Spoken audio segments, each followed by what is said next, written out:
समाचार पत्र दैनिक जागरण संपादकीय बंगाल पुलिस के पतन की पराकाष्ठा।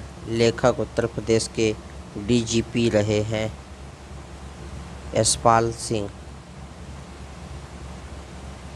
पुलिस प्रशासनिक ढांचे की रीढ़ है, किंतु अगर वही रीढ़ रोगग्रस्त हो जाए तो फिर प्रशासनिक व्यवस्था का क्या होगा। बस वही जो आज बंगाल में हो रहा है। देश में कानून का राज है। कानून बिना भेदभाव के सभी नागरिकों के लिए समान है। पर बंगाल में जिन लोगों ने भाजपा को वोट दिया या समर्थन किया, उनके साथ सत्ताधारी दल के कार्यकर्ता बेखौफ होकर कुछ इस तरह व्यवहार कर रहे हैं जैसे वे देशद्रोही हों।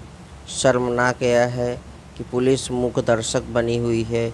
कई मामलों में तो वह अराजकता फैलाने वाले गुंडों का ही साथ दे रही है। इसलिए मानवाधिकार आयोग को यह कहना पड़ा कि बंगाल में कानून का नहीं, शासकों का कानून चल रहा है। बंगाल के हालात हमारे संघीय ढांचे पर कुठाराघात हैं। इसके परिणाम अत्यंत घातक हो सकते हैं। ऐसा नहीं है कि यह सब रातों रात हो गया। बंगाल पुलिस के पतन के लिए मुख्यमंत्री ममता बनर्जी जिम्मेदार हैं।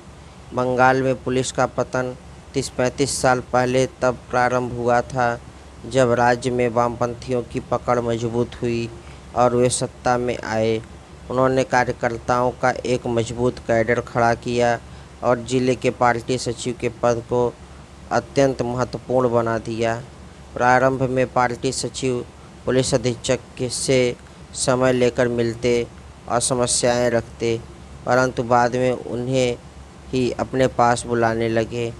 बात और आगे बढ़ी तो जब नया पुलिस अधीक्षक किसी ज़िले में जाता तो उसे पहले से ही 5 लोगों के नाम बता दिए जाते कि उनसे वह स्वयं जाकर मिले।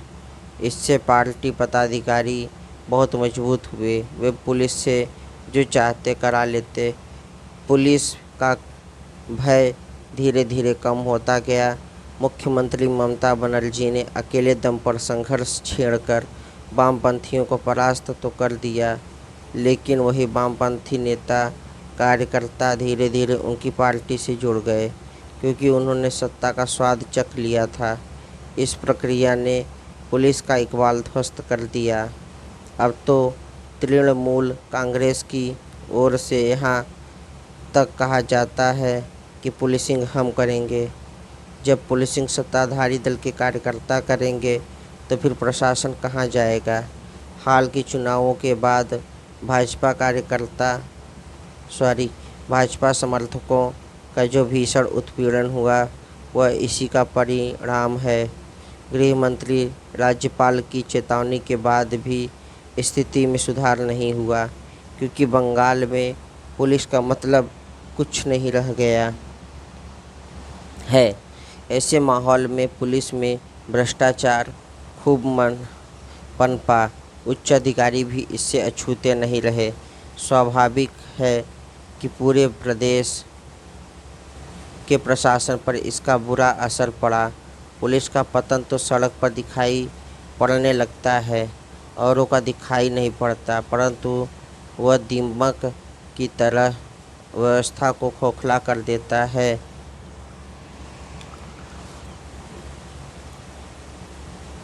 आमतौर पर क्षेत्रीय पार्टियों का एकमात्र उद्देश्य केवल सरकार बना लेना ही होता है।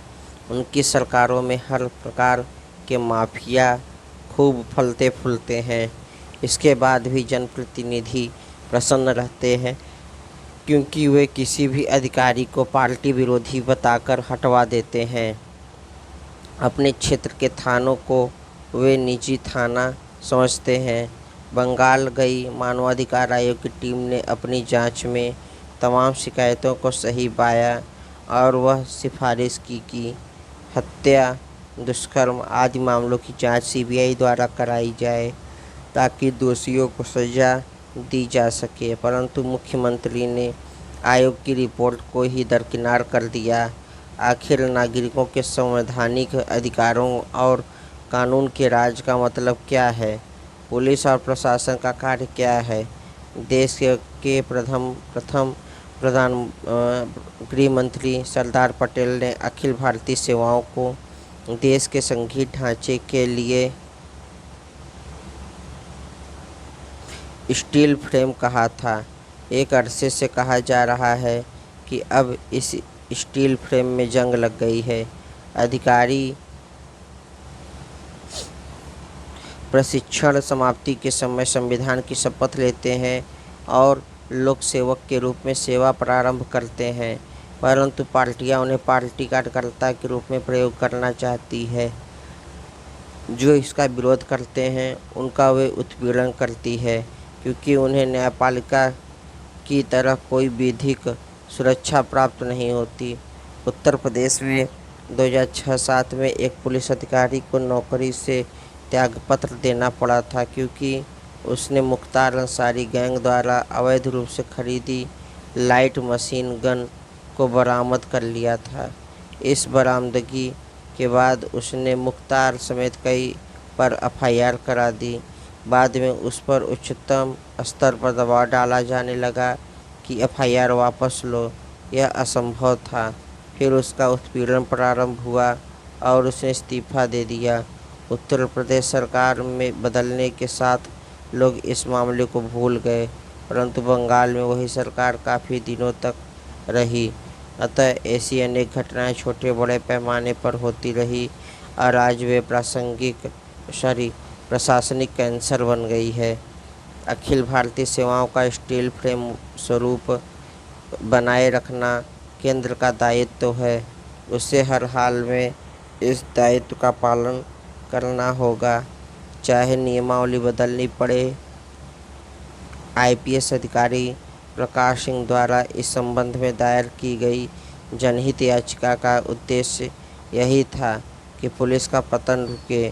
सुप्रीम कोर्ट ने इस याचिका की सुनवाई करते हुए सितंबर 2006 में दिशा निर्देश जारी किए, लेकिन प्रदेश सरकारों ने कुछ नहीं किया, क्योंकि वे पुलिस को हमेशा अपनी पार्टी का लठैत बनाकर रखना चाहती है।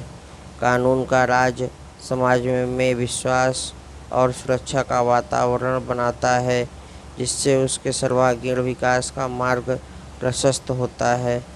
यह सही समय है कि केंद्र सरकार बंगाल के पुलिस प्रशासन के पतन के मूल कारणों का पता लगाने के लिए एक आयोग गठित करे, जो गहन समीक्षा कर अपनी आख्या दे, ताकि इस राज्य में अखिल भारतीय सेवाओं की गुणवत्ता बनाए रखने संबंधी कदम समय रहते उठाए जा सकें। संवैधानिक प्रजातंत्र को अक्षुण्ण बनाए रखने के लिए एक कदम आवश्यक है, अन्यथा इन सेवाओं की गुणवत्ता के साथ ही गवर्नेंस का गणित भी बिगड़ता जाएगा।